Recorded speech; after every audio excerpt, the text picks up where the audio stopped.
Здраво на сите и добро дојдовте во втората сезона од подкастот Стартап Револуција. Јас сум Ана, а вие сте сигурно тука бидејќи сакате да започнете свој бизнис или стартап или пак се интересирате за разговорот со мојот соговорник. Но, пред да гледате епизодата, тука сум да ви споделам нешто повеќе за нашите партнери Прокрај банка. Прокрај банка е банка во чиј центар се луѓето, бизнисите и животната средина. Веќе 22 години се пример за одговорност. И со цел да го подностават банкарскиот процес за сите кои што сакаат да имаат свој бизнис, те имаат креирано 3 пакети. Пакетот за млади предприемачи, пакетот за стартапи и пакетот за жени предприемачи. Посетете го нивниот вебсайт и запознајте се со нивните услуги. А со мене се гледаме во епизодата.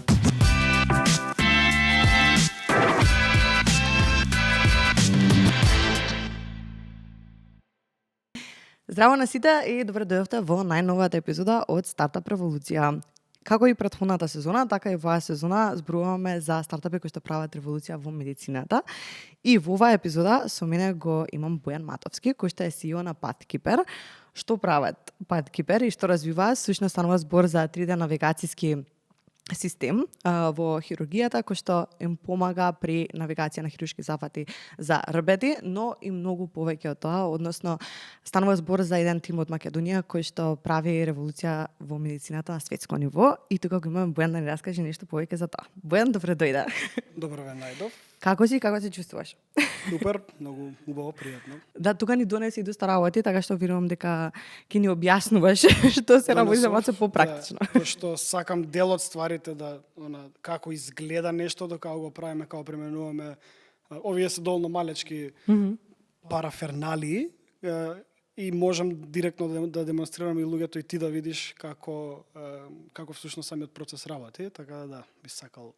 Супер, така да јас споменав дека тој е некој навигацијски систем, значи комбинација на софтвер и хардвер. Да. Како тоа изгледа, ако може нешто повеќе да ни објасниш? Да, значи прво и основно јас сум управител на Pathkeeper Скопје, тоа мала дистинкција да направам, значи јас го водам софтверскиот тим, ние веќе со тек на време пораснавме во една малку поголема и интернационална фирма. И јас сум примарно одговорен за добар софтвер, со добри алгоритми, добри бази, работа со камера, со сите оние ствари кои што ги имаме како функционалности. И точно да, не сме само софтверска фирма, иако тоа е мојата дејност. Ние сме како целина сме софтвер и хардвер, односно развиваме така наречен навигацијски систем кој што е видна помагало има асистира на хирурзите при работа. И сега она најлаички, нели тоа е секогаш корисно луѓе, првото нешто што ќе чуат, која слика ќе им се создаде во глава. Сори ќе те прашам кога ќе чуеш навигација, што не во медицина, што ти паѓа на ум? Навигација, кога ќе слушам, ми тикнува на мапа, на насоки, на знаци, на каде треба да се движам, тоа. Да. И сакам и луѓето тоа да го визуализират, често пак лаички, нели, колку да се воведе некој во што правиме, го викаме GPS за хирурзи, нели, или Google Maps за хирурзи. Али точно тоа, за тоа се викаме и Pathkeeper. Значи, одржувачи на патот, одржувачи на траекторијата. Сега, како изгледа тоа? Навигацијските системи се поприменети алатки во хируршкиот свет, бидејќи она што кога хирург работи, отприлика ова го гледа. Мислам, далеку помалку од ова, но целата работа е дека кога работи на кичма, што патем да ние работиме стриктно навигацијски систем за кичма сега, кога работи он или она ги гледа само вие на дворешни површини од рбетот. И всушност вие тука врвчиња, се оние врвчиња што можеби дел од нас можете да ги допрат од надвор. Значи е многу тука е веќе кожата, зависно нели од самиот пациент, меѓутоа од оваа страна е многу блиску до самиот грб на пациентот. И сега кога треба да го работи пациентот, он отвара дадено парче, меѓутоа ова е се што гледа внатре. А еве како изгледа еден пршлен. Пршленот има и внатрешност. Има, нели, овој дел го е видлив за хирургот, меѓутоа не и внатрешност. И кој е најголемиот страв за еден хирург? Најголемиот страв за еден хирург е тука, во средината е рбетниот мозок. И при оперирање на рбет, хирургот треба да стави штраф. И тој штраф идеално влегува тука некаде, значи поминува вака од страничто, ако го покажам, овдека. Меѓутоа, ако само малку го изгреши аголот, гледаш како веќе доаѓа во близина на рбетниот мозок.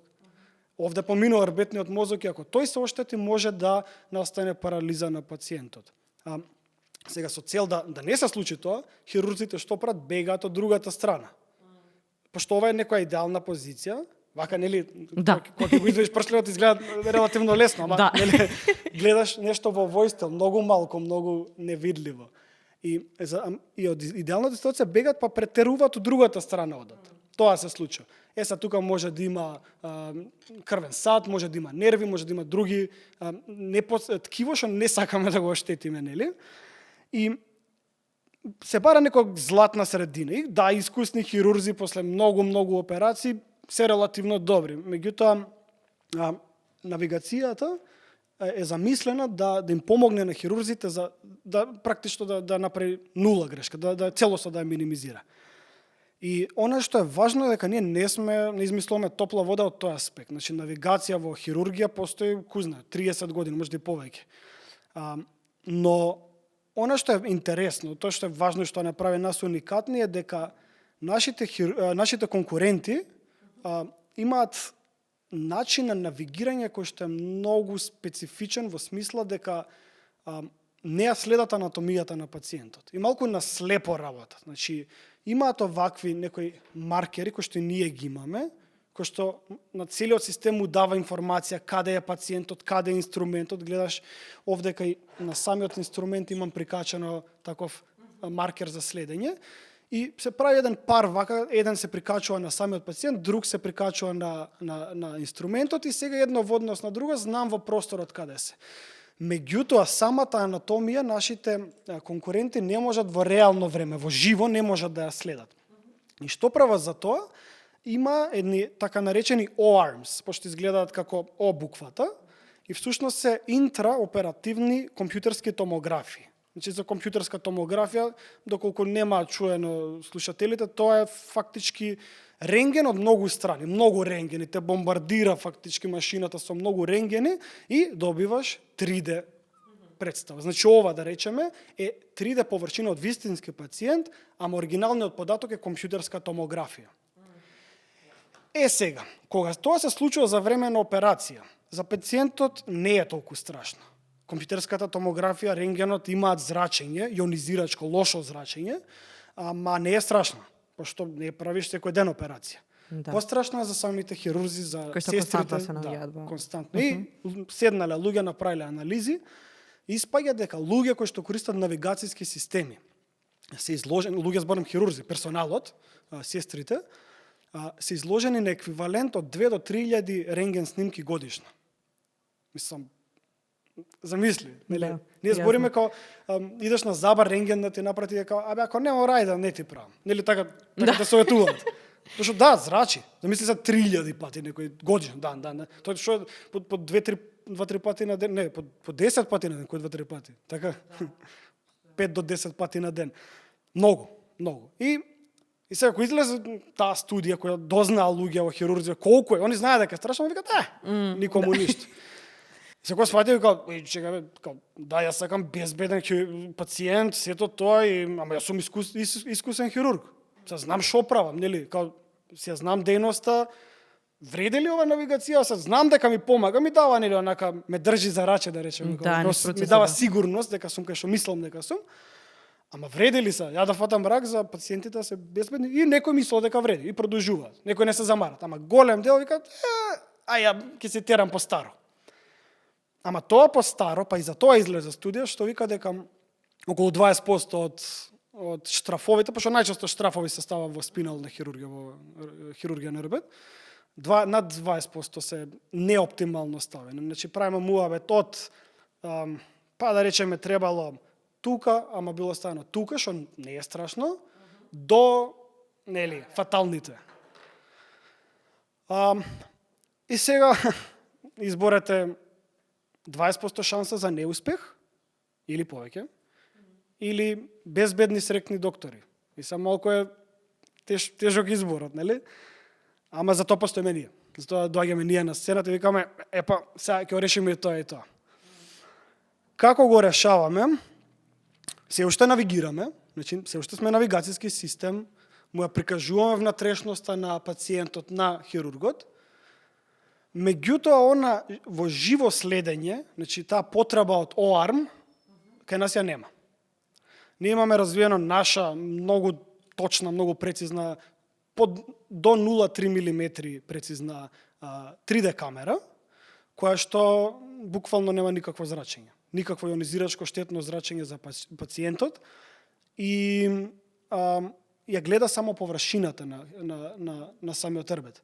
Значи, слично е на тоа што го гледа и самиот хирург. Меѓутоа, во позадина доаѓа причината зошто постоиме ние како фирма веќе колку таму 8 години, нели? Доаѓа математичката магија, ја го викам тоа, не? Целиот момент кога што ги собираме сите овие ствари и градиме еден модел кој што на крај можеме да му кажеме на хирургот дури да се помести анатомијата на пациентот. Дури да се случи такво нешто, клика копчи, камерата гледа одново, прави нова 3D мапа. 3D мапата ја лепиме за една ваква компјутерска томографија, која што пациентот секако ја прави. Една компјутерска томографија секако мора за дијагностика ова најмала рака. Да видиме што е каде, дали е можеби нешто скршено, можеби има ревизија, се прави, има многу причини. Зашто ја не сум чул некој да прави операција, зборам и со слободна рака и да е без навигацијски систем, без една предоперативна компјутерска томографија. И сега ние имаме таа компјутерска томографија, спојуваме со тоа што гледа камерата и успеваме фактички во реално време на хирургот да му покажеме пршленот. И сега хирургот доаѓа со инструментот и се појавува тука. И ние му цртаме траекторијата, нели, кај би продолжил, му цртаме дека ако продолжиш, отиде човекот. Добре. За да не го направи тоа, бега и се, нели, нормално може да претера, како што реков. Ама сега, пошто гледа каде му е траекторијата, точно знае каде може да пенетрира во пациентот. Сега, тоа е она што го нудиме ние. Тоа е проблемот со кој што се соочуваме и решението кое што не прави поразлични од сите други. Фала ти многу што не прошета на целиот процес. Мене искрено сега ми стана многу појасно. Кога веќе ги донесе сите инструменти, кои внимателно да слушам да го објаснуваш. Вака малку тешко да се. Апсолутно, ќе требаше да ги додаваме анимација. Да. Ќе покажав тука негде пред не овде. Али оно што е интересно и што претходно и пред да почнеме со снимањето да прашав е дека ти си техничко лице и како што кажа ти си представник нели сега на компанијата тука, она подружница што имате нели во Македонија. Ама сакам да навлеземе повеќе на како ти се сретна со оваа проблематика првично и како се воведе во цела терминологија и што како се случува. Ти убаво ми кажа, нели паметен човек се обкружува со попаметни од него. Да, за да успее да го совлада. Тоа е добар совет, треба да бидеш најглуб во твојата екипа. Тоа е добра филозофија. Тоа значи дека имаш добри луѓе околу тебе и стварно е важно, мислам, кој сака нека кажем без здрав тим и без функционален и кохерентен и како да кажем тим што сака да соработува и што верува со пасија што верува во идејата, нема да работи нешто, мислам, пошто кога ќе видиш лидерот е тој што пробува да ги синхронизира стварите. Може да охрабрува, може да ја по потреба можам да седнам и да кодирам ако треба, нели, пошто сум техничко лице, ама главната, да речеме, извршителна моќ е во самиот тим. Со таа цел имаме многу хирурзи со кои што соработуваме во однос на медицинскиот дел. Имаме барем неколку хирурзи што ни се go-to луѓе и во Израел и во Америка. Имаме неколку хирурзи со кои што почнуваме соработки во Македонија. Меѓутоа, на самиот почеток ги немав тие луѓе и како изгледаше самиот почеток? Да, самиот почеток беше многу измешан од моето претходно знаење и мојата сопруга, да речеме, медицинска сестра, тоа многу ми помогна да имам храброст да влезам во медицинскиот свет. Зборам од терминологија до чисто да ми помогне околу да се снајдам во целата ствар. Меѓутоа и малку среќа. Ја работев као фриленсер и ја дипломирав инаку на КСИ-а, тоа е компјутерско системско инженерство и автоматика, односно на електросмерот за роботика што е. Ама во последната година од студиите многу изборни зедов кои што беа врзани со компјутерски вид, со процесирање на слика и аудио, со сите работи врзани со камери. И почнав како фриленсер после некое време да работам и да бркам такви проекти. Значи зборим од филтри, нели, додади нешто, најде фацата на човекот, стај фаца од куќе, нели, што има по Јасно. апликацијава, од такви некои гуфи ствари, до сериозни работи во смисла ова. И некаде една година пред да се запознам со Ерес Ламперт, кој што го донесе капиталот и основата на идејата, ќе кажам и за него 2-3 збора. Значи, пред да се запознам со него, ми се погодија неколку медицински проекти, пак охрабрен од Магда, сопругата. И првичните проекти ми беа само со камера, телефонска камера, следиме бемки нешто, каде во рамки на сликата се наоѓа бемката, да ја лоцирам, да ја одредам XY координати. Вториот проект беше со медицински слики. Тие се посебна категорија, да речеме кај компјутерската томографија. Тие се зачувуваат во DICOM файл, нели како што има JPEG, PNG, GIF, ово она, има и DICOM файл, ние ги викаме DICOM на македонски, нели, нормално. Полесно за изгор.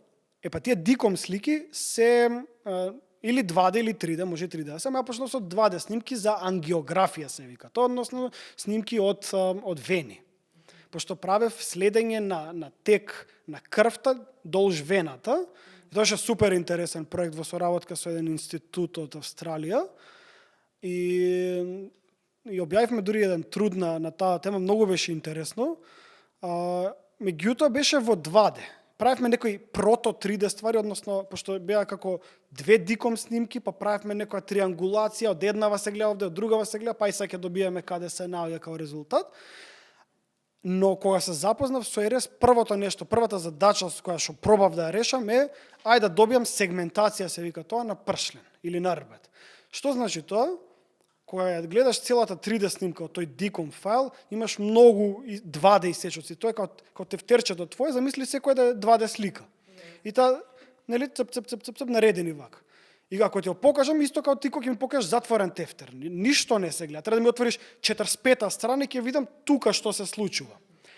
Ама за да го добиам вака, можам да речам, окей, ај пројди ми низ секоја страница и секаде кај што ќе начекаш коска, пршлен, зачувај ми ја таа координата. И кога ќе ги зачуваш сите координати во една листа, добиваш вакво нешто, нели? Гледаш површината се на пршленот. И тоа е многу интересен предизвик, многу интересна задача.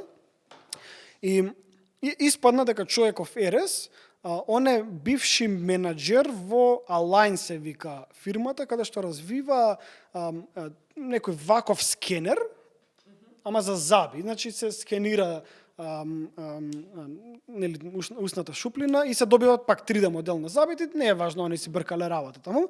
Ама човеков дојде со еден хирург, со кој што се работувале за ова, па нешто правеле муабет, и тој хирург е инспирација за, му вика го прави тоа сега за заби, зашо не рбет, нели? Ја работам од рбет, да, колку е различно, нели? Он бе интересно. И човеков влегува со некој иницијален као bootstrap, да речеме, иницијална bootstrap инвестиција негова, пошто Align е успешна, приказна, се продаваат, добар екзит, човеков прави многу пари. И со тие пари викаме, пошто мојата позиција беше, јас се поише проекти добивав напорк работев како фриленсер. И го читам проектот, вика, сакам процесирање на слика да има, па да работи, да ги зачува тие резултатите во датабаза, па датабазата да биде на клауд и да има фронтенд интерфейс, и сум како, чекам малце, значи ми треба фронтенд девелопер, а барат еден човек да заврши тоа. Некој што се разбира SQL бази, што разбира, значи мојата експертиза, математика и процесирање на слика, значи, 5 души ми треба за ова што еден човек сака, ама сватив дека, уствари, да, зашо да не, така и се почнува аутсорсинг фирма, наоѓаш 5 души, кој што секој е експерт во едно од тие нешта и правите фирма и бркате проекти. И тоа ми беше првата замисла. Ерес ми звучеше како озбилен човек, има буџет, има, нели, добра идеја. Викам, друже, ајде, ќе правиме нешто, ама ова што ми го збориш ти не е one man show, ама право време ми доаѓаш. Сега бркам луѓе за фирма. Што викаш за тоа? И он ме убеди да не бидеме као, не знам, Бојан Доуел, туку да бидеме пат Кипар Скопје. И искрено добра одлука беше, пошто јас сум инженер, нели? Кажав, деломно се запознав со медицина, ама немав појма од финанси, инвеститори, ништо од тоа не знам.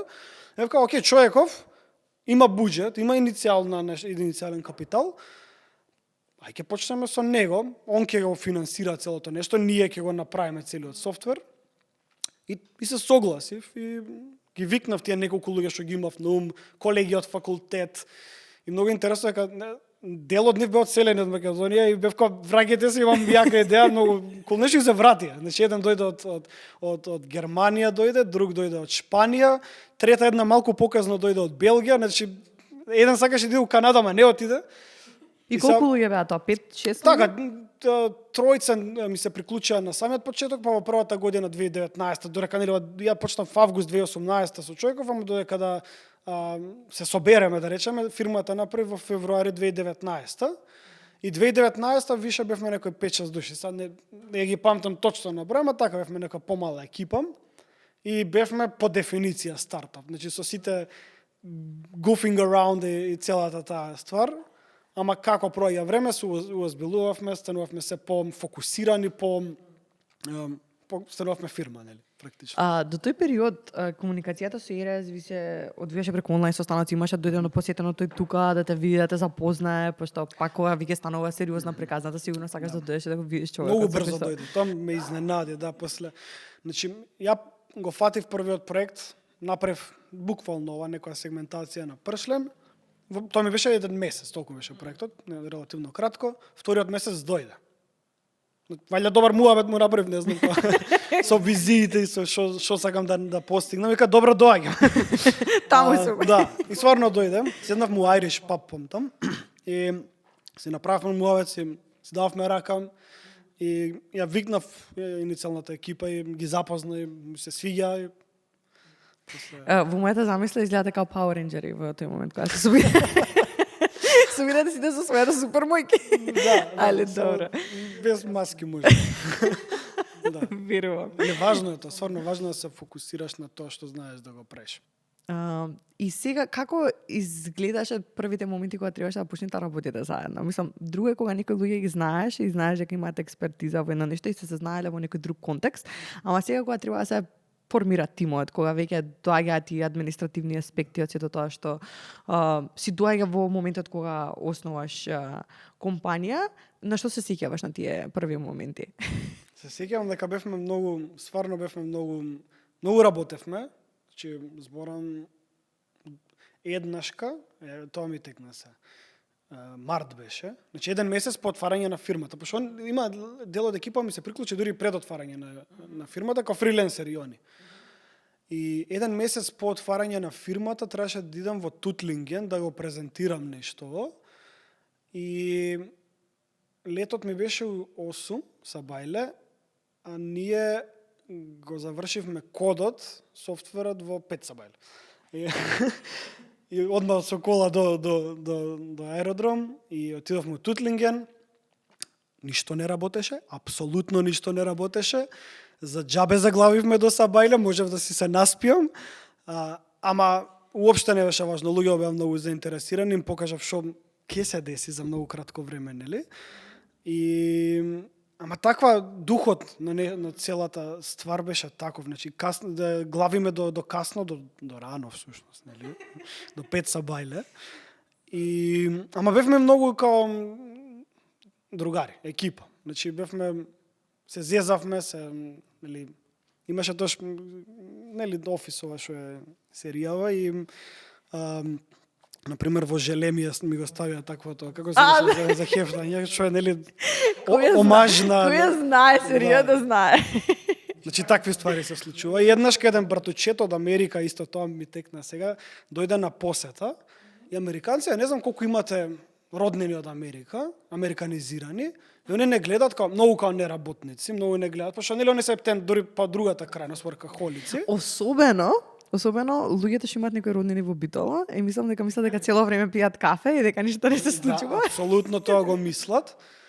И точно тоа се случува, значи доаѓа човеков, седнуваме у фитнес хаус, пошто таму ни беа канцелариите близу фитнес хаус, И јадем и се врти наоколу и вака вика, гледај ги бе, никој не работи. Викам, ама ние не сме такви, ние многу работиме. Викам, ај сега ќе се качиш горе, сега ќе видиш. И што се случува горе, што да видам. Значи, влегувам и викам, ја тука седам, ама гледам и го нема мониторот. Сум као, окей, се вртам и кај што ја и административни работи веќе почнав да правам принтери ова она. И кај што беше принтерот го гледам микрото. Микробрановата.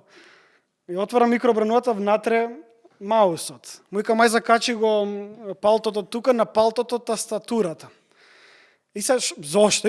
И се смеа цела екипа, викам, дички, бе, леле, таман му изборев дека ние сме озбилни, дека работиме напорно, видиш што се случува тука.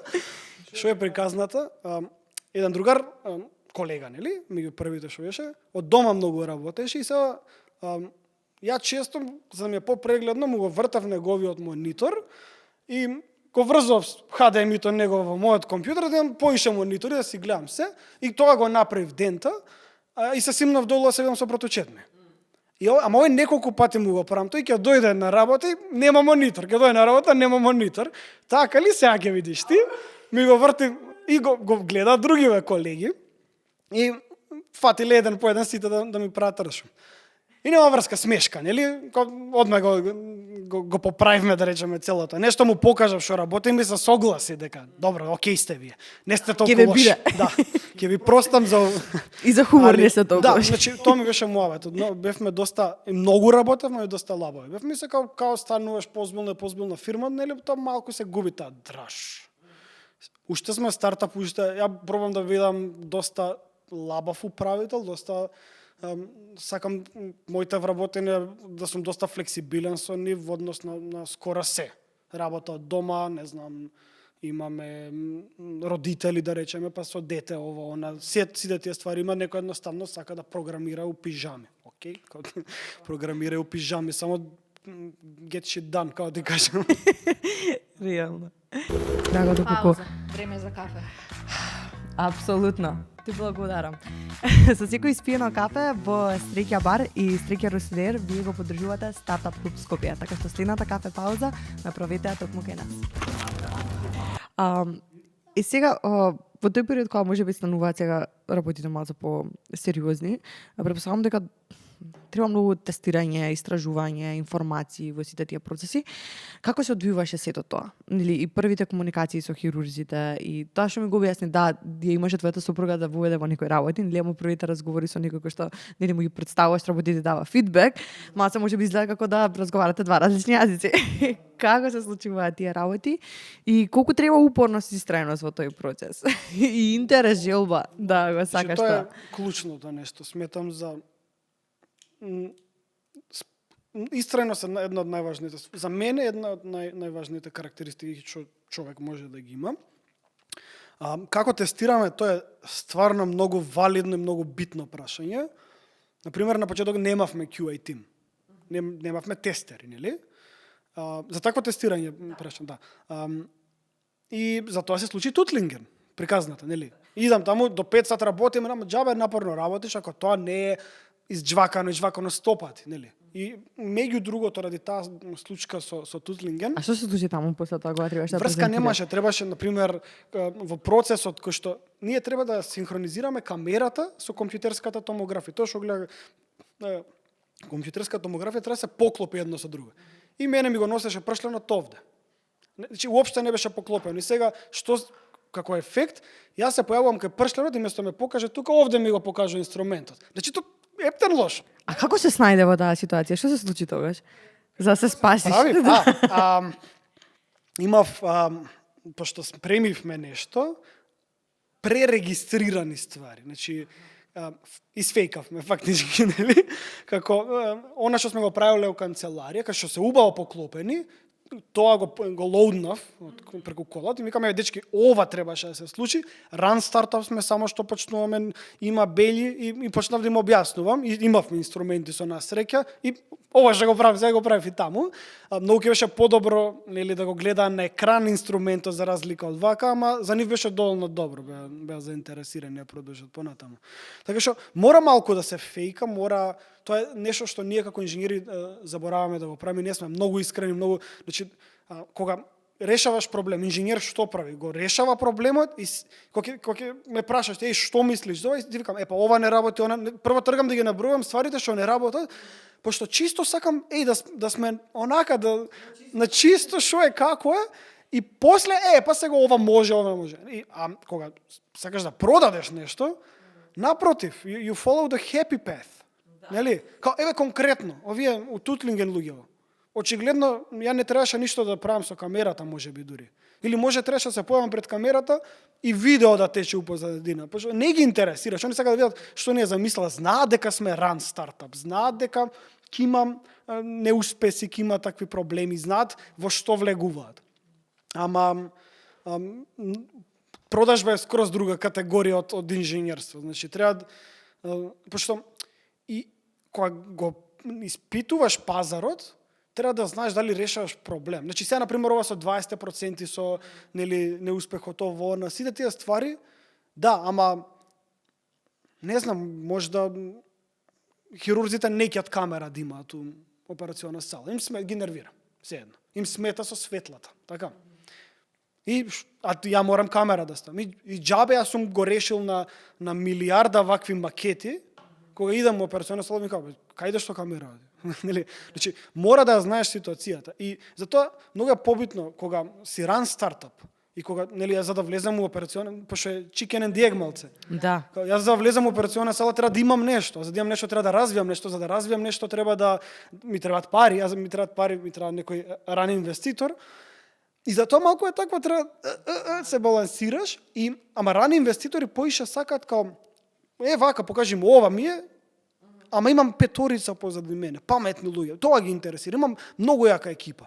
Овој едниов претходно ова и ова напри. Другиов не добар, не знаеш каква продажба прави човекот. Тоа ги интересира, пошто сака да видат дека ти си ја собрал правата екипа и дека имаш идеја како ќе го решиш проблемот. А сега дали тоа е вака залепено или онде на страна, не ги интересира. Тоа е сега, после 9 години постоење на Pathkeeper, да, нели, сега е 8, извини. Сега е релевантно тоа. И тестирањето, пошто тоа беше прашањето, многу лошо, на почеток ужасно, и после почнавме со QA тим, кој што постојано милиарда пати ги повторува едните исти работи, и пробуваме што е можно повеќе да симулираме работа. Значи, ние, дури за некои аспекти, се да не влегувам многу детали, ама си има таму во клинички студии што како треба да се прави, мора и на кадавер да одиш. Мора да одиш на буквално трупот од човек, кој што за медицински цели, и на кадавер да испиташ нешто пред да идеш на вистинска операција. Значи, нужно е, тоа сакал не ќел. Ама па умрел човек, и са не умрел за нас, нели? Ама мртов човек го дал телото и не може ти да си играш играчки со него, нели, да си правам нешто, нели, треба да биде многу конкретно нешто осмислено и знам што ќе тестирам таму точно. И затоа, да, прво макета. Значи, прво тестираме на пластика. Па, затоа вака, не знам колку се гледаме, цело е со пластелино доколу, пошто тоа ни симулира во канцеларија ткиво. И лепиме пластелини на секаде, пошто вака чисто исчистено, мислам, не е тоа случајот. Нема да се случи. Вака ова ни у месара нема вака ти го исчистат месото што сакаш да го јадеш. А камоли за време на операција. И значи симулираме. Има на пример јаки фаци, едни се што прават, што е можно пореални, фантоми ги викаме овие што се за рбети пластични. И кај нас дури има еден стартап 3D Loom. Они прават исто доста симулации, вакви тактилни, што може да ги допреш. Фактички ова е направено 3D Loom, инаку.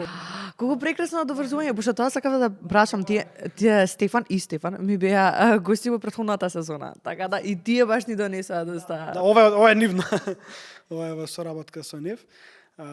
И со нив многу сакавме, имавме многу надежи да направиме супер реалистична симулација на човечко тело, ама многу е тешко, многу, екстремно многу. И сега правиме некој баланс, напред-назад се договараме што како ќе изгледа, уште е во прогрес целата работа, ама сакаме точно тоа. Кога ќе отидеме на кадавер, не на лице место прв пат да се соочуваш со некои проблеми, него 90% стварите се истестирани. Сега да видиме на човечко тело како иде тоа. Кога се случи тоа за прв пат и каде? Интересно прашање, пробувам се сетам, пошто 2019 сигурно донесовме прв пат рпет од свиње. И на тоа тестиравме. 2020 мислам, во Израел прв пат кадавер имавме. Се во време на корона. Ако било. Така, тоа е добар ориентир. Дали беше пред COVID? Може и да беше тош 2019, може да беше пред COVID. Али дефинитивно за време на COVID имавме на терен идење со кадавер лаборатории и слично. Да. А за време на сериозен хируршки зафат досега се користел парткипер и каде и како одеше процесот на да се случи и да се реализира сето тоа, пошто не секој ќе ти влезе, мислам ќе ви дозволи да влезете во операциона сала. Кај нас е интересното нешто што првично ние не му сметаме на хирургот. Значи максимум што сметаме е ова. И ако хирургот смета дека и правиме грешка, кој да него не сака. Не знам, као седно, ништо, работи се нормално, нели? Се додека нели хирург кој што нормално практикува freehand го викаме операција. Така тоа е еден аспект за во однос на прашањето кој би не прифатил да оперираме. Друго е дека направивме неколку клинички студии што исто мора нужно да ги направиш во Израел и во САД за да може да и таму се потпишува, нели? Си има цела документација што и тоа и се објаснува дека нема не знам роботска рака што она ќе оперира место пациент, место хирургот, нели? И тоа го кажуваме и пациентот се согласува. Но после некое време почнавме со вистински операции, во смисла прво работевме во сенка, така го викаме, кога не евалуира, да речеме, хирурзи или кога е во рамки на клиничка студија. Нашава камера си седи, си собира податоци, хирургов му викаме само без се нормално работи, само те молам стај го ако можеш ова, закачи го. Окей. Ама после некое време, не ме држи за збор, ама 2021 би рекол, или 2022 во САД, а 21 во Израел, така. Пошто 22 добивме FDA одобрување во САД, без кое, нели, немаш во медицината така, значи мора телото официјално кое регулативното тело да ти одобри дека да можеш да го внесеш системот во операциона сала. Кај нас Малмет се вика тоа во Македонија, во Америка е FDA, во Европа е CE, или на CE mark, за многу различни. А дали имате добиено моментално? CE немаме. Одобрување од Малмет? Од Малмет немаме. И тоа малку е тажно, пошто имаме FDA, ама Малмет немаат нивни евалуатори. Не може да дојдат кај нас у канцеларија да ми речеме жими мајка сме топ и да дојдат, не, шала на страни документацијата цела да им ја дајме да им речеме прегледајте, нема такво нешто, туку бара други документации. Значи, односно да соработува подобро со FDA, ќе бара од FDA одобрувањето. Они барат се, значи европското одобрување го барат. И има една категорија каде што не барат се, барат други документација, ама е многу, нереално многу документација. Барат и не бевме спремни да, пошто главен пазар сепак не Америка, дури се немаме уште за Европа, не можеме, од кај да знам, во Австрија не можеме да го однесеме системот, пошто Америка е капитализмот, реално, бидеме таму и малку се каубојци таму, се уште. Ајде да пробаме, такви се малку. А европејците се по-одмерени, докажими, тестираеми, многу сега тек сме подобни да речеме за Европа. Во оваа фаза име нешто со кое што се окей европејците, па и македонците да ја би рекол. Јасно. И сега го објаснивме на како помага, што значи целови навигацијски систем, но како изгледа бизнис моделот на PathKeeper? Што се случува во позадина на тие процеси? Кој го набавува овој навигацијски систем за можат хирурзите да го користат? Има неколку можни, да речеме, сценарија во кои што ќе оди PathKeeper. Моментално сите ни се отворени, со сите имаме некоја рана комерциализација, пошто оваа година почнуваме со посериозна комерциализација. Први основно клиниките. Они се, нели, bottom line, дали се државна клиника, дали се приватна, дали се мала или голема, клиниката е тој мислам ентитетот кој што ќе го купи нашиот систем. И после како правиме пари од самата клиника, нели имаме капитална продажба на самиот уред, која што е проценета просечна, зависи од договор, ама сега моментално ја позиционираме на 350.000 евра, која што е во навигацијска терминологија многу ефтино. Значи збориме нашите конкуренти се 2, 3, 4 милиони евра, значи за сериозни суми. Ние во долари душе, ама 2, 3, 4 милиони долари еднакво страшно. И понатаму имаме као годишни трошоци, и имаме трошоци по операција. Се кои се трошоци по операција? Има некои работи кои што се ова можеме да го стерилизираме, можеме да го фрлиме да за една употреба. Сферите исто се одвртуваат, значи збориме за стерилизација, збориме за инструменти, за све и свашта, за многу опции. И имаме лиценцирање, нели одржување на системот, апдейт, сите тие ствари, тоа е на годишно ниво. Значи имаме трошоци кои што се повторливи по операција, имаме годишни повторливи на како претплата да речеме. И дополнително работиме и на алтернативни верзии на системот. Например, развиваме едно камерче, мало камерче, што е вака волкаво, кое што, за разлика од големата камера која што гледа од горе надолу, може вака дополнително да дособере информација по страните. Значи тоа, нели, е вака исто да, еве, кон камерата и кон тебе, ти го гледаш овој дел, не ги гледаш овие странични. И камерата не може на ист начин да го види. И со малото камерче си помагаме за уште подетално. Па тоа е као additional gadget. Да. И се као во друг пакет влегува сето тоа. Какви болници? Тоа е исто различен модел имаме. Ова е да речеме поинтересно за малите болници. И тие ги викаме ASC, значи Ambulatory Surgical Centers.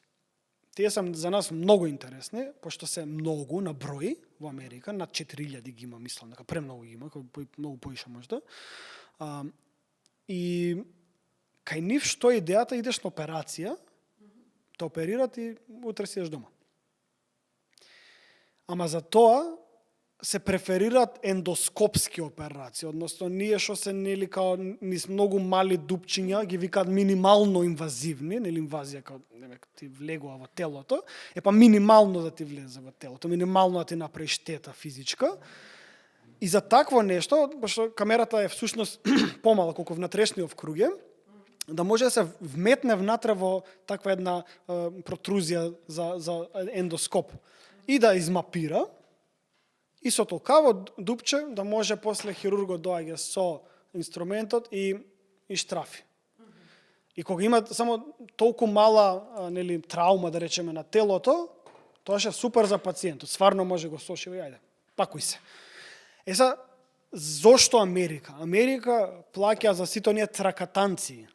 Знаеш, кај нас да го однесеме системов, ќе се преговара за годишната претплата за оваа зона, ама таму пошто имаат нели она private insurance, овие ствари си имаат кодови, си влегуваат по дефолт и се знае кој е трошокот на една операција. И сега ако ја му отидам на не јас со системот, туку самата болница, ама преку користејќи го мојот систем, отиде кај некој и вика бе нормално вашата осигурителна компанија плаќа толку и толку пари, пошто треба толку време да остане у болницата, па такви трошоци такви, а вие паткипер, гледа колку се ефтини, колку малце трошоци имаат по операција, плюс можат кај нас да работат, кај нас нема преспивање, го праќам одма дома пациентот, значи имаш заштеда од 70%. А под истата осигурителна компанија која што го осигурува пациентот ќе биде.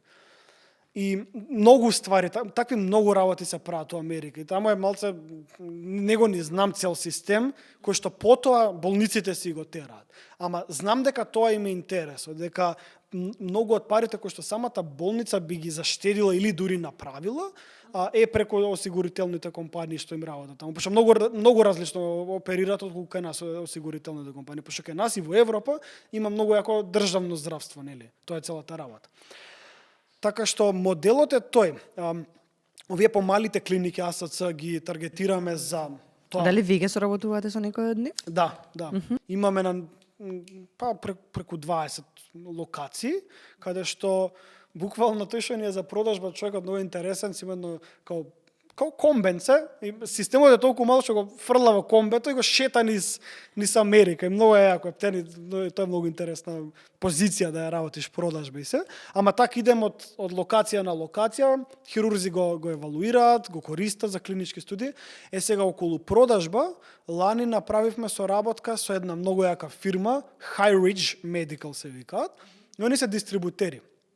Они носат инструменти, алатки, она и Дистрибутери во САД?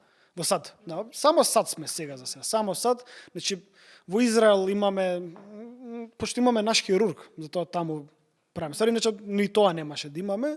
И тек сега размислуваме, можеби Македонија од слични причини. Имаме наши хирурзи што се заинтересирани, плюс и мојов тим многу полесно ќе отиде на терен. Значи, мојов тим иде на терен во Израел, во САД, ама сега во Израел како ќе отиде пројасно, има војна таму.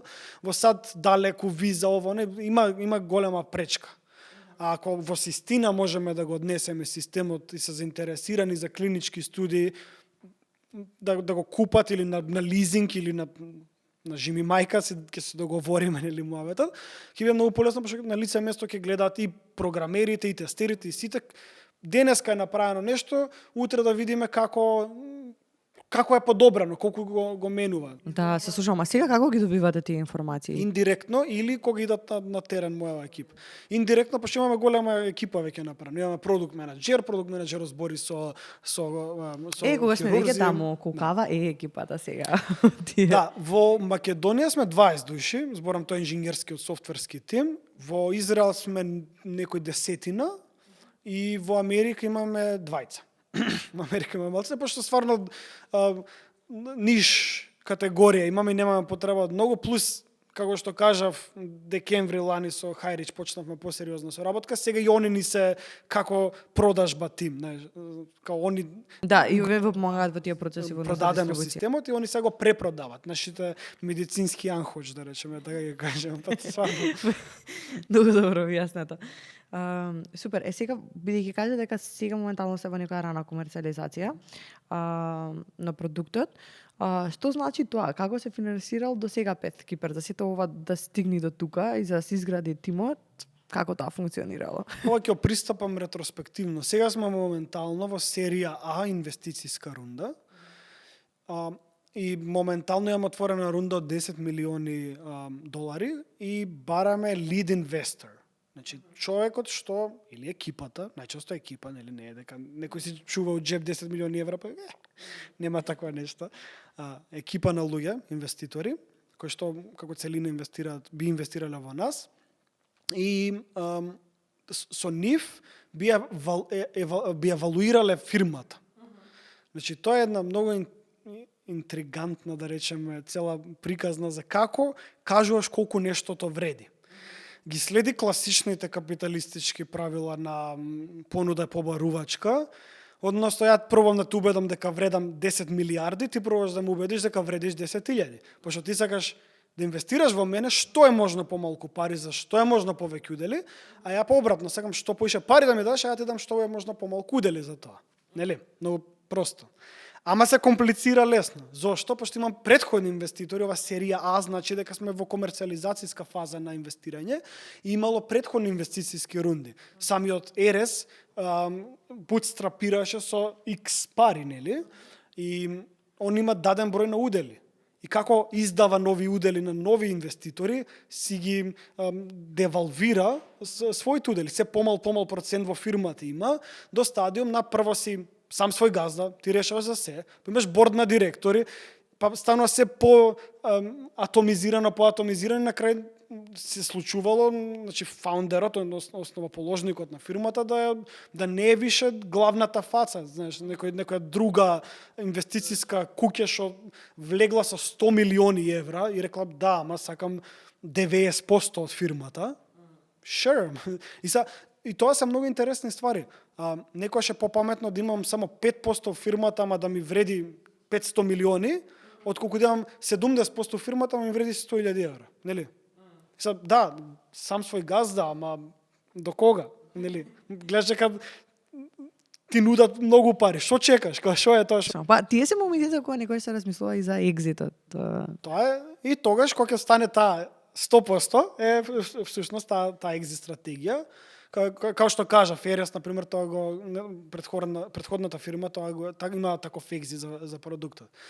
Значи сега сме во серија А, претходно имавме една бридж рунда, викавме, демек измеѓу претходните seed и pre-seed нели рунди, бридж кон комерцијализација, значи така викавме. И таа беше помала, ама значителна сепак, 4 милионска рунда која што затворивме. И таму ја имав улога исто, ја имав една мини рунда во рамки на рундата, правев еден краудфандинг, почна као friends and family, збориш со еден, со друг, со трет, правиме вака муавет, им кажам за инвестирање и вика, еве ја ако би инвестирал, како е тоа можно? Вика, сад ти да инвестираш, немаш 100.000 евра да инвестираш? Вика, не, ама 2.000. Добро, 2.000 звучи као пари, нели? И викам, па да, најди му уште 49 души. И вика, чекај малце, не е толку тешко као 50 души, као програмер има 2.000 евра плата. Еден месец треба да рече, добро, на резерви ќе бидам. Можам да замислам, има и луѓе што не се програмери, што имаат свој бизнес, има луѓе што има заштеда и сакава нешто поризично да инвестира. Евка, ајде да пробам и викнав неколку луѓе така што беа заинтересирани, објавив на некој места дека ќе имам презентација, дојдоа луѓе, на крај стварно се собра 50 души и собрав $350,000, што е доста значителна бројка. И ја мислам дека во Македонија тоа за мене беше единствениот успех. Зборев на многу настани до сега. Македонските инвеститори валјда им е страф од некоја интересна и храбра работа како Pathkeeper. И до сега не сум убедил македонски инвеститор да инвестира во Pathkeeper. А убедив 50 мали инвеститори, кои 2.000, кои 5, некои 10, некои поише, некои беа доста загреани, со соодветен удел, нели? И како се прави тоа? Буквално правите ентитет, има многу варијанти, отвори фирма, да речеме, стај ги сите пари таму и фирмата нека инвестира во Pathkeeper, тоа е една варијанта. Друга е, надвор од Македонија, во Македонија не може, со escrow account се вика тоа. Ние така го направивме овој пат, пошто најефтини беа трошоците тие пропратни некои што се. И направивме escrow account преку едни IBI и како виртуелен ентитет што не застапува сите нас и он инвестира во Pathkeeper. Тоа беше решението на крај. И да, многу интересно, многу луѓе беа спремни да инвестираат, многу луѓе што не очекував да бидат толку заинтересирани за нештово.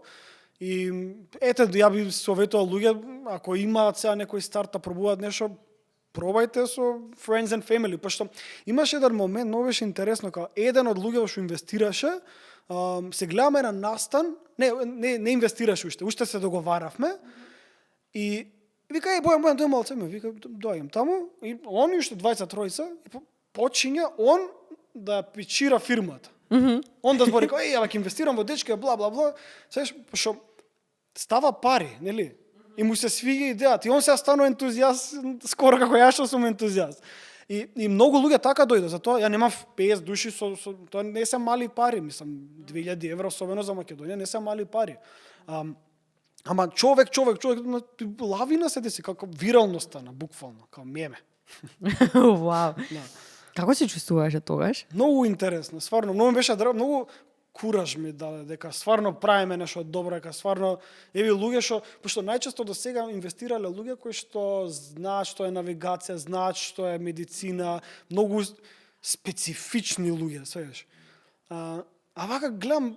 Што сметам дека е добро исто така, кога луѓето имаат интерес и знаење за областа во која што инвестираат. Многу покорисно од некој можеби само да ги даде сите пари, ама не нема интерес за тоа.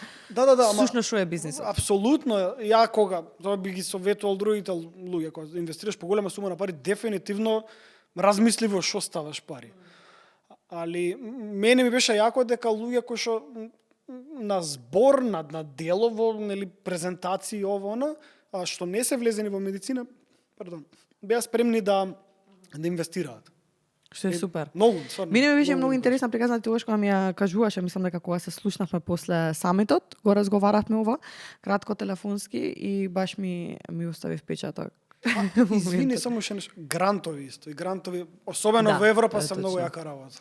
Имате ви аплицирано за Да, некој добивме од нив? Horizon 2020 го добивме. 2,5 милиони евра. Не е за ебанцијата. Се сложувам. Не е за ебанција. Апсолутно. И сега од оваа гледна точка што е следно за Пет Кипер?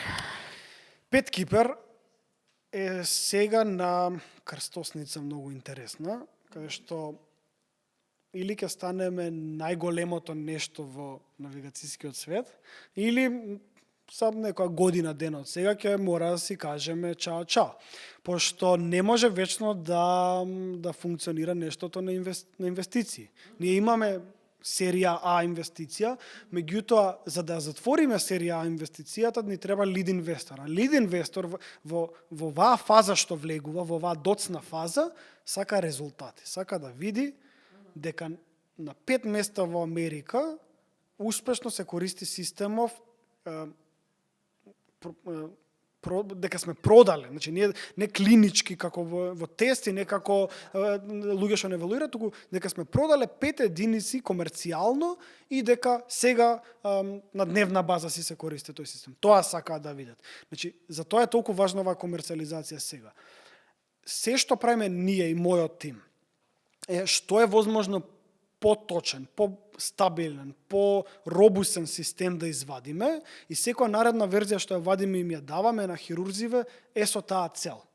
Значи, моментално сме фокусирани на деформитети, ги викаме. Те оние што се сколиоза, кифоза, лордоза, бидејќи кога се користи, кога се прави зафат за да се оправи, да речеме, сколиоза, многу голем дел се ослободува од рбетот. И на нас тоа ни е многу, на оптичката навигација е многу лесно да работи со такво нешто, и затоа сме фокусирани на тоа. Меѓутоа, чекор 2 после затварање на рундава, после иницијалната комерцијализација би било поддршка за минимални засеци, на мали, нели кај што многу мал дел се отвара, на минимално инвазивни, како ендоскопската верзија што ја спомнав преска, и понатаму да одиме на други делови од телото. Значи, збориме за поддршка за колено, збориме за поддршка за колк, па дури за меки ткива. Имаме за сите овие ствари што ги набројувам, имаме барем некаков proof of concept by the way. Значи, имаме направено нешто иницијално за да покажеме кај можеме, и е ставено во фиока и чека. Значи, не сакаме се расфрлиме на сегде на крај Jack of all trades, master of none, нели? Сакаме ова да проработи и ние сме Jack of all trades во смисла дека ги спремаме сите тие ствари, ама со фокус на едно. Ова го завршуваме. Добро, ајде се отварам фиока да земам колено. Ајде се колено да работи. Отварам фиока роботика работи. И сите тие различни верзии на системот многу ги има. Значи, ние моментално имаме некои десетина истражувања, зборам такви големи, различни верзии на системот, кои што си чекаат да дојат на ред. И за тоа треба да се затвори рундата, да вризгаме нови средства во компанијата, со тоа да ангажираме нови луѓе кои што ќе фатат, да речеме, едни ќе работат кишмо, други ќе работат колено, така. И да почнеме компартаментализација да правиме, нели, да имаме различни екипи за различни ствари. Во рамки на продуктот да имаме различни проекти, да речеме. Тоа е идејата. Сакам исто целосно компјутерска томографија да отстранам, да ставиме можност за магнетна резонанца. Таа е без зрачење. И со тоа, дури предоперативно зрачењето, не е големо, ама зашто да не. И таму имаме некои иницијално истражување. И да, има доста ствари. Имаме многу јака екипа, доста паметни луѓе што знаат што прават ептенсом, стварно горд што се работам со нив. Тоа ми е многу драго. Многу мило, пошто тимот е стварно битен и склопката на луѓе да може да се погоди во тоа време, луѓе да дадат таква посветеност во тој период и да го сакаат тоа, многу важно, пошто многу нешта ќе се менуваат ни село, кој што верувам дека се менували од почетокот до сега, дека не се исти работите, но не издржливоста и да го правиш тоа со луѓе кои што стварно мислам живееш тоа го правиш е многу важно. Не знам. Јас сум многу благодарна за сето тоа, мислам и за тимот тука и тоа што го работам, не можам да замислам од твојата улога, па како изгледа од твојата индустрија. Прекрасно, стварно, многу е убаво кога си со луѓе што не мора се исто мисленици, напротив, некој ше многу подобра да ги предизвикува некои твоите ставови, твоите начини на работа, ама луѓе кои што имаат истата крајна цел и истата пасија. А не село ова искуство, бидејќи си минувал повеќе улоги и се до тоа што си го требал да го направиш во однос на пат Кипер, и што ти била најголемата лекција за себе ни село ова искуство? Например, што си го сватил за себе, за начинот на работа. Например, во делот на продажба, кога зборуваше, го кажа, таа е сосема друга наука, тоа не е исто како што претходно сум размислила. Верувам дека имало моменти низ цело ова искуство каде што можеби ти се сменила перспективата за некои работи и си разбил некоја друга страна, некој друг Бојан со некои други вештини и афинитети. Дефинитивно, например, Бојан инженерот многу различно размислува сега од на времето. Порано размислував дека треба да создавам идеалниот алгоритам, најдоброто нешто. Нели како што, не знам дали разговаравме преска или во рамки на подкастов, ама инженерите тргаат да ги наброат негативностите, да кажат што не работи, како не работи, пошто така работи науката. Значи, кажуваш моделов што го направив, физички модел за гравитација, овие се недостатоците, нели? Ама добро ги моделира овие ствари. Во бизнес тоа малце треба се заборави таков пристап, пошто ако му отидеш на некој со ова и ова не работи, добро, тоа може и не е толку страшно, ќе види пасијата, ќе види искреноста, може да работи. Ама повеќе ако забегаш во, уште малку, уште 2% подобрување, уште 2% подобрување, толку не ја гледаш шумата од дрвото, што на крај ќе го имаш најдобриот продукт на свет, ама веќе е прекасно. Веќе, знаеш, требаше 5 чекори напред да беше.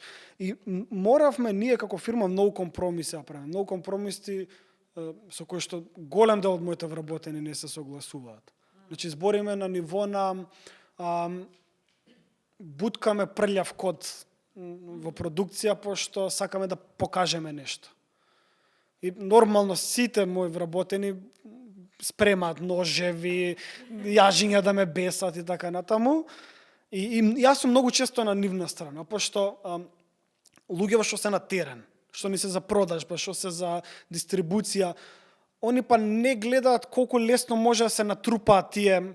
Еднаш ка направи тоа и немој да го поправиш, втор пат веќе готово. Тоа се вика као синдром на скршен прозорец, каде што ако има некоја куќа со скршен прозорец и како проаѓаат луѓе, се полоши ке фрлат камења, па не пошто име гајле се едно име, или кај нас уште подобро со ѓубрето, нели? Тоа го гледаме.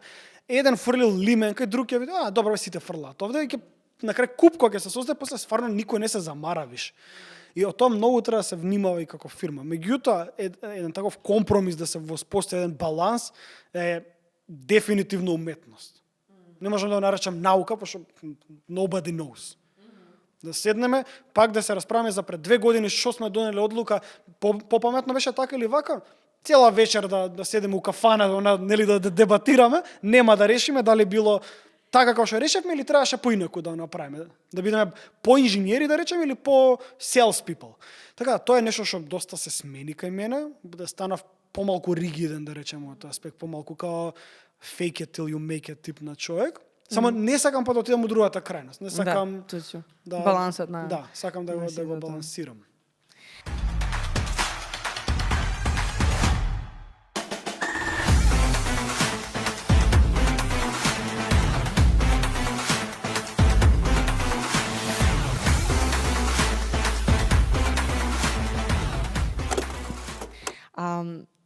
Мене често кога се случувале моменти кога сум имала некои дилеми во однос на улоги што треба да ги донесам или пак ми треба некојаш совет, ми треба некојаш разговор во однос на нешто, чисто можеби да преиспиташ, да слушнеш некое друго мислење за тие моменти. Кои беа луѓето кои што ти си се обрекал и кој е совет што си го добил што можеби ти помогнал? Или не мора да е совет, можеби е разговор со некој кој што можеби најмногу ти помогнал или не најмногу, туку најголем впечаток ти оставил тебе во однос на нешто што си требал да одлучиш. Вака, ја прво основно зборам со сите вработени. Зборам со сите вработени и гледам да сум што е можно потранспарентен. Не може се да се збори, нели нормално, некои работи остануваат доверливи. Меѓутоа сакам да сум потранспарентен во смисла на окей, бе, дечки, шо, јас лично, така решив, шо мислите дека боље ги беше? И голем дел од тие луѓе, особено првата екипа, се луѓе што ги знам од претходно, пријатели ми се. И сакам да ме критикуваат, сакам да ми кажуваат каде грешам, и не само во смисла на јас нешто лично го правам, туку и, не знам, од Америка дошол некој фидбек и што сме направиле врз база на тој фидбек како фирма, нели? И тоа, и таму сакам да добијам информација од моите вработени за дали сум постапил добро, дали според нив требаше да застана можеби повеќе на инженерската страна отколку на продажба страната. И нормално на крај јас си решавам дали ќе го применам тоа нешто за нареден пат или не. Така што дефинитивно со моите вработени пријатели, фамилијата секако, сопругата, мајка ми, татко ми, браќат, сестри, цела екипа.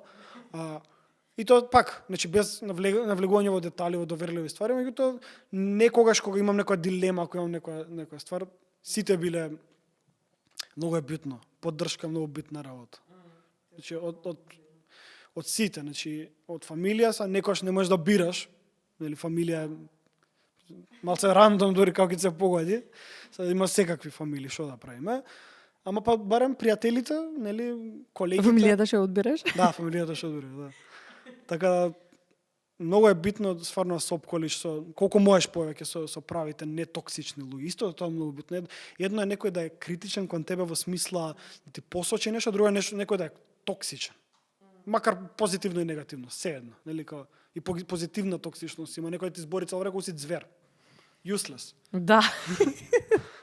Се служува. Па, мислам дека е многу важно да имаме луѓе со кои што имаме продуктивен разговор. Да. Спикна, се чувствувам побогато од кога го зборувавме ова и подобро. И не дека ништо што конкретно ти си кажал влијало, туку самата енергија што сме ја разминале во моментот мене ми прави полесно или се чувствувам поохрабрено за да продолжам понатаму. Така да стварно е важно со кои сме обкружени.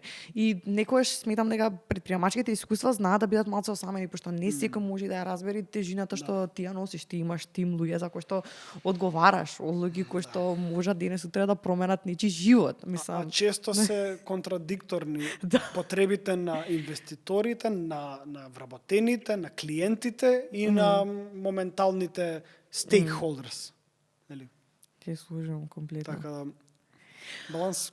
Али, исто оно што сакам да прашам, ако малиот Бојан те гледа сега, што би ти кажал? Пошто кога си бил дете, што сакал ти да правиш? Дали си се гледал во оваа лога? Дали си мечтал за нешто друго? Ја никош не сакав лидер да бидам. Ја во средно бев анархист и до некаде сум уште анархист во душа. Во смисла дека верувам во минимизирање на авторитети, особено на наметнати непосакувани авторитети. Нели хирургот е авторитет во областа што ја прави, ама тоа е некако поприроден авторитет. Дури во анархизмот правевме дистинкција меѓу авторитетот на докторот и авторитетот на председателот. Зашто председателот е као скоро на сила ставен да ни кажува што да прави, не ни знае, нели.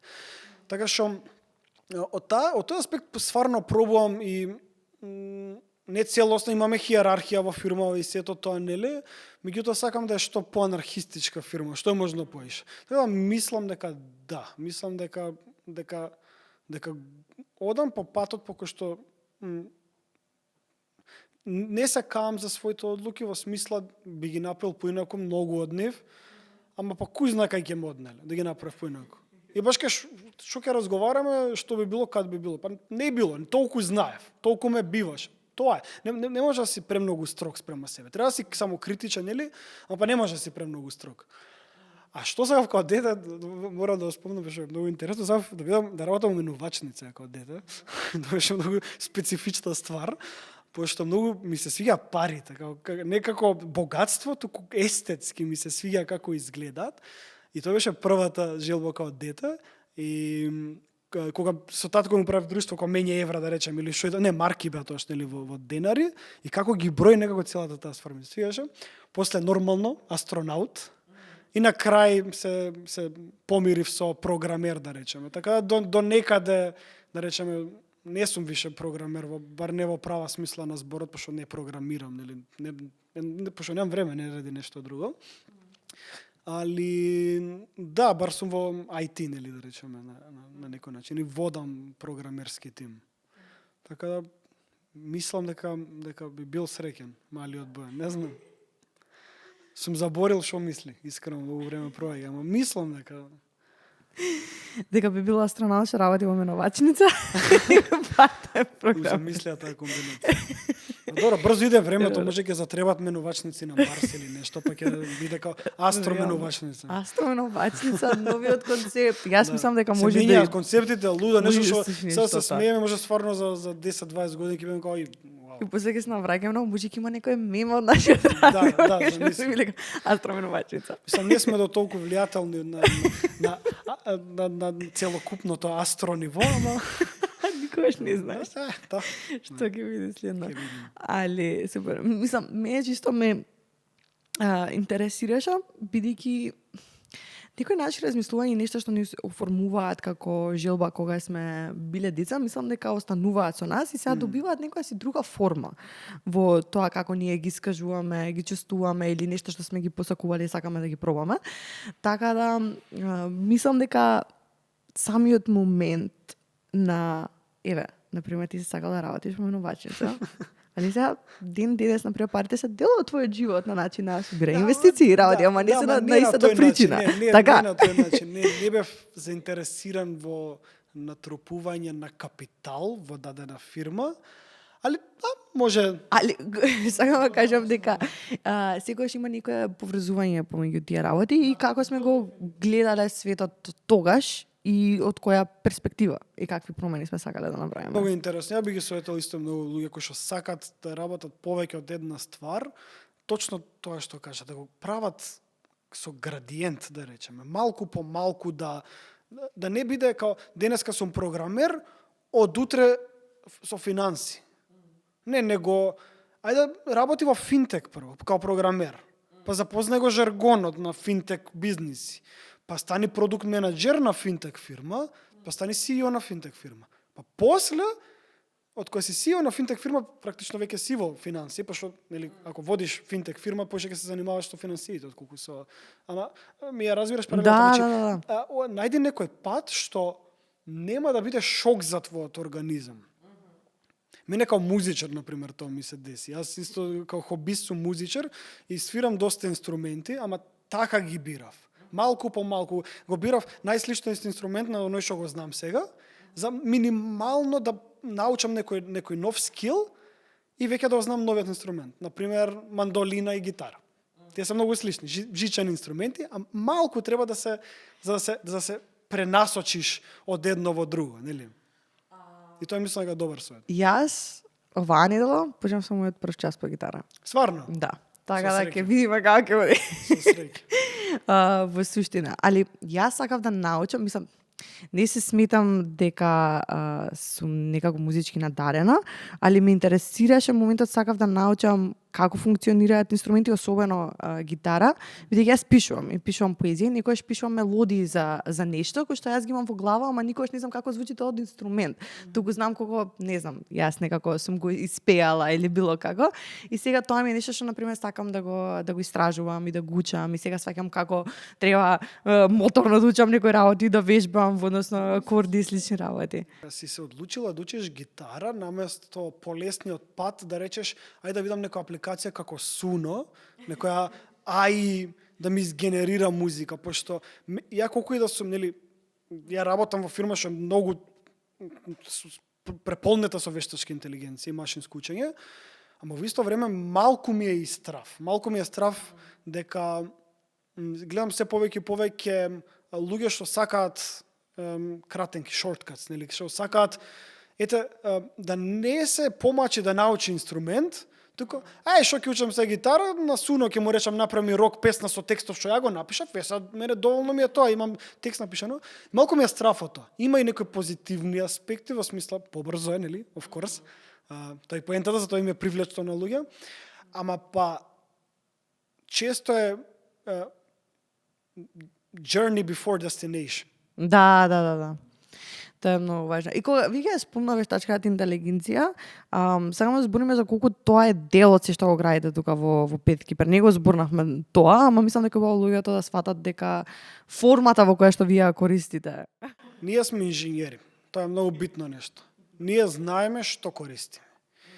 И за разлика од многу луѓе што за среќа или за несреќа влегуваат во вештачка интелигенција, дури за жал и некои финкијаши зборам што се запишуваат на факултет, ама многу површно ја учат целата ствар и ја третираат како црна кутија што еве ти податоци и дај ми го тоа и тоа. Знаеш како со ChatGPT. Сакам да ми направиш тоа и тоа. Не размислуваш како, со која алатка ќе се постигне целото нешто, туку само input-output. Ние не го правиме тоа. Ние користиме вештачка интелигенција, ама точно знаеме во кој сценарија е потребно тоа да се направи. Например, Gemini и ChatGPT ги користиме повеќе за убрзување на процеси. Значи, сакам прототип некој. Нати го Gemini направи го и го плюка назад, го прикажуваме, гледаме ми се свига или не, ама сега ќе фатам да го имплементирам, го правам from scratch. Значи, тоа зборам за LLMs. Од друга страна, кај други вештачки интелигенција, пошто не е само сега пошто овие големи јазични модели се толку популарни што луѓе мислат дека само тоа е вештачка интелигенција, соред не е. Машинско учење како категорија постои некој 70 години, ако не и поише, и е популарно во нашиве инженерски кругови више 20-30 години. Користиме многу машинско учење, пак каде што треба, за процесирање на слика, за генерализацијата. Машинското учење е многу добро за тоа. Значи, машините многу добро наоѓаат патерни. И ние како луѓе наоѓаме патерни, или ако видиш нешто што е, од каде сам се некој пример да не ми доаѓа, ама нешто што е едното исто се појавува на друго место, одма ќе ти падне во очи. Ова види исто е како на друго нешто што го правев пред некој ден. Ама машините се болји од нас. И тука многу ги користиме. И користиме за ова, например, добиено со вештачка интелигенција, со машинско учење. Мојот прв алгоритам, кога почнав фирмата, мојот прв алгоритам за сегментација беше, тие ги викаме класични методи. Без машинско учење, без вештачка интелигенција. Добар беше, ама не беше волку добар, не беше волку прецизен и сето тоа. Значи, тоа е целата работа. Многу моќна алатка и станува се помоќна. Страшна алатка, треба да бидеме паметни, да етички да ја применуваме и да знаеме како ја применуваме и стварно ако постојат дигитрони, треба да знаеш дека 2 + 2 е 4, нели? Ме разбираш која ми е паралелата. Ќе искористам ја дигитрон, ама мисловната гимнастика за да можам ја концепти да сваќам, морам да ја поминам. Затоа глупо е во образование да исклучиме математика. Пошто може да седне некој да аргументира, што ќе не е математика, имаме дигитрон, имаме компјутер, имаме се и вештачка интелигенција. Зошто? Пошто ќе ни атрофира мозокот, зошто? Нели? Затоа има математика и логика и јазици и све што. Да, мислам дека никогаш не треба да се скратиме љубовитноста од тоа да знаеме како функционираат работите во позадина.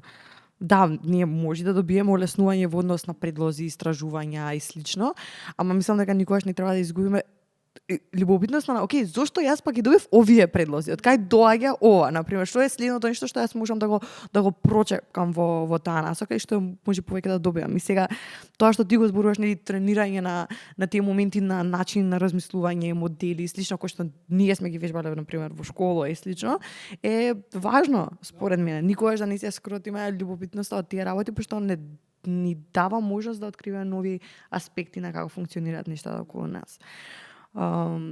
И кога сме веќе кај вештачка интелигенција, она што е интересно што ми беше особено драго, ти беше првиот говорник на Startup Stage, на Startup Revolution AI Summit, кога го одржавме првата едиција.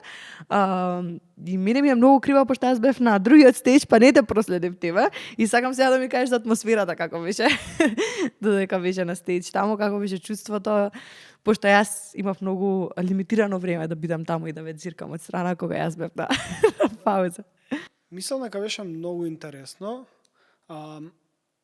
Тоа беше всушност зборев за from freelancer to to founder, тоа беше. Пошто блиску беше со Women in Tech исто што викам да не го смешам. Видком беше, мисли напред, мислам дека. Дека и таму зборев таму па за вештачка интелигенција повеќе зборев и како ја пременуваме во фирмата. Затоа помислив да не ме прашуваш за тоа. Фриленс ја раскажав мојата приказна. И мислам дека нескромно имам интересна приказна. Дали е инспиративна, дали е не знам каква, не знам, ама интересна. Значи интересен пат имам поминато и вреди да се сподели со луѓе и мислам дека доста луѓе беа инспирирани во однос на тоа да почнат нешто нивно. Пошто тоа им беше целта. Како сум почнал сам, сум изградил нешто и сум се запознал со правите луѓе. Сега среќа е голем фактор и тоа и мислам дека го зборев и таму. Меѓутоа, ако размислиш математички, ако зголемиш веројатноста, шансата за нешто да се случи, тогаш ја форсираш среќата да ти излезе во пресрет, нели? Пошто може да си многу добар програмер, многу паметен, да знаеш да продаш нешто, почнеш нешто да правиш да не ти иде. Идеш на состанок и не знам, почиња да врне, јавен превоз го блокира, не води школа и не стигаш. До таму и ти вика, друже, ништо, не можам, чим не стигна, не сме заинтересирани. Знаеш како да ми ја продадеш филм. И некојаш има и такви случаи, ама ако имаш договорено 30 инвеститори, која е шансата па со сите 30 да се деси тоа? Во тој аспект, треба да си истраен, треба да веруваш во тоа што го правиш дефинитивно, да се преиспитуваш исто така, и така. И ongoing, како во круг. Па е во круг малку, ама така и растеш, така и се градиш, нели? Се сложувам. Кога ќе се навратам јас на самитот, идејата ни беше некако да направиме едно заедништво помеѓу сите чинители на стартап заедницата, што беше не само во Македонија, туку и во регионот.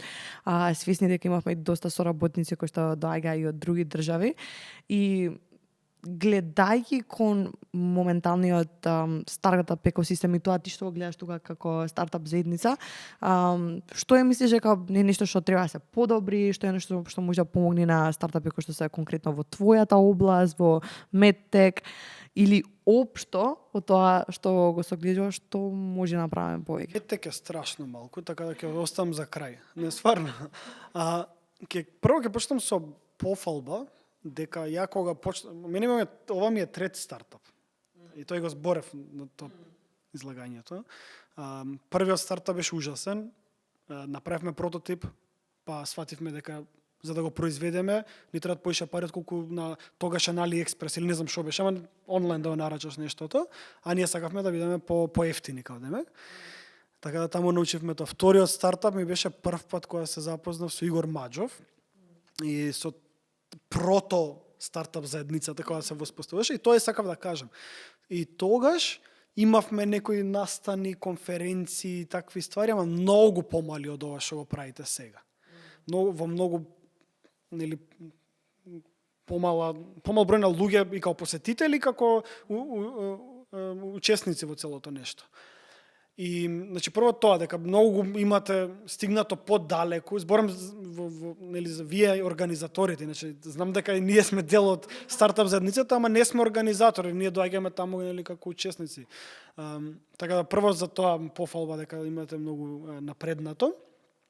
Околу тоа што може да се подобри, искрено не знам од ваша гледна точка, вие како организатори, пошто мислам дека тоа што на Македонија и фали во стартап светот е повеќе храбри инвеститори. А тоа вие како ги осмените? Како, мислам, охрабрувате луѓе да се врзуваат со инвеститори, носите луѓе од надвор, колку успевате, тоа е тоа, нели? Меѓутоа, на крај се сведува на јас да го убедам инвеститорот, а уште повеќе инвеститорот да е спремен да инвестира во такво нешто. И за тоа мислам дека за тоа го оставив медтек за крај. Ја мислам дека знам да испрезентирам нешто, а и да не знам, да сум у грешка, стварно не треба да знам. Многу добра идеја имаме, како да кажам, значи многу ни е добар стартапот. Успешен е, 8 години постои, имаме, докажаме дека знаеме грантови да бркаме, дека знаеме инвеститори да бркаме, имаме соработка со дистрибутери, имаме соработка со болници, хирурзи, know our customers, everything, како да кажам. Го разбираме пазарот и се идеме на комерцијализација. До сега инвеститори со кои што ми зборел, супер, леле, многу јако, вау. Па добро, ама иде нешто даје, па да, ќе ти сконтактираме и толку. И се чудам зошто. И мислам дека не се доволно храбри. Да инвестираат во нешто поризично. Мислам дека за тоа, ако не се лажам, што Пакет мака, мислам дека со оние бугарскиот venture capital, да, Eleven. Така со Eleven. Мислам дека таквите, за жал, не за жал, топ се Пакет мака, нели, као не дека се лош стартап, ама мислам дека само во такви стартапи се балканските и може и европски инвеститори спремни да инвестираат. И се малце можеби обесхрабрувачки, ама па и луѓето треба се спремни во што влагаат, нели? Јас мислам дека е предизвикувачки. Јас мислам дека треба гласно да зборуваме за овие работи. Треба да размислиш како да направиш тоа. И ја би за тоа би рекол, ми приоѓа некој, ми вика имам медтек стартап, така, и сакам пари да соберам. Мојот сод ќе биде прво грант. Европа се одлични за гранти, многу болji од Америка, во смисла на како што американциве помалку докази бараа за да инвестираат во нешто откачено, така па европскиве грантови помалце докази бараат од колку надвор од Европа грантовите. Значи Европска унија дава пари за тоа. Пак малку е потешко Македонија, за жал, ама може да се изведе. За македонски грантови ја не сум успел, некои мали имаме добиено, некои само што се за компјутери да покријат. Ова нешто не е лошо за стартап на почеток, да речеме, може нешто такво да се добие. Има некои фирми како ВФП, да речеме, некои такви што имаат newsletters, грант newsletters, може да се претплати човек на нив и да ги следи. Има и други грант подкаст, се викаше Зоран, мислам, што го води, што цело време листа. Да. Значи има ресурси и на крај крајот that's your job, нели, ако си почнал стартап, ти прави го тоа, ти бркај ги, ама грантови дефинитивно и краудфандинг. Пошто од лично искуство, јас само тоа успеав до сега и ми има смисла, пошто во Македонија мислам дека луѓе се спремни да инвестираат, мали инвеститори се спремни да инвестираат во ризици. И може доаѓа тоа малку од негативна гледна точка, малце сме коцкарска култура, имаме казина на секој чекор и може како луѓе сме потакви, сакаме лесни пари, ама па ете, искористи го тој момент. Зависи од сценариото, така. Пошто големците па не се такви, тие што имаат venture capital, angel investors и така натаму, тие па не сакаат. Зборам македонските, тие па не се толку коцкари. И има логика. Се стекнале со пари пошто биле финансиски писмени, педантни, ово она. Само што мислам дека се премногу педантни, премногу конзервативни. Мислам, главен економски совет, диверзификација, така. Да, инвестирај во 10 неризични стартапи, ама 11-тиот нека ти биде ризичен. Инвестирај во обврзници, инвестирај во акции, ама стај мал дел во крипто. Пошто да стаеше пред 10 години, сега ќе беше, нели, пута 100, кај да знам колку, многу, пред 10 години крипто, биткоин, 100 пати рипно се. Така што мора малку да почнат луѓе да ризикуваат. Не е се да е безбедно, статус кво не мрдаме од позиција. Да не се плашиме. И тоа, мене ми се допаѓа што зборуваме за овие работи, кај што зборуваме за предизвиците и нешта што се случуваат. Бидејќи конкретно и за саметот, кога го правевме изборот на инвеститори, многу беше важно да видиме портфолиото, кога било последно инвестирано во кои компании, што како се случувало. за да знаеме кои луѓе на вистина доаѓаат и дали стварно сме добриот меч за целата ова приказна. Пошто колку и од една страна да го ставаме фокусот кон тоа, чека да видиме и вие колку предонесувате кон тоа што се прави, така да мислам дека е важно. И мислам дека е супер што го отворивме ова како разговор. За крај, мислам дека кажа што им препоручувам луѓето ако имаат некоја идеја конкретно во медицината, но општо земено за некој кој што има некоја идеја, кој што сака да започне некој свој бизнис, што е нешто што би му препорачал, земајќи во предвид сите лекции кои што си ги научил ти од процесот. Може и конкретно да биде некоја техничко лице, може да биде општо, но ме интересира што е нешто што сега ти би им препорачал. Конкретно за технички лица, прв совет како техничко лице, остај го продуктот за крај. Седни направи муавет со тој на кој што ќе му продаваш. Мислам, ако можеш. Ако не можеш, тоаш индиректно откри, проанализирај го пазарот, види што има, нели? Зошто постоиш ти? Имаш идеја некоја. Зошто? Што му фали на светот без твојата идеја? Нормално дека тебе ти текнала и кул ти е, мислиш дека е брилијантна. Ама е стварно, решава некој вистински проблем. Те нема тебе, до сега што ни фали? Ни фали тоа и тоа. Па добра, како и зошто? Докажи го, размисли малку на тоа. Идеи се многу лесна работа. Значи, многу е лесно ти, ми текна, као да, супер, ама... Екзекуција?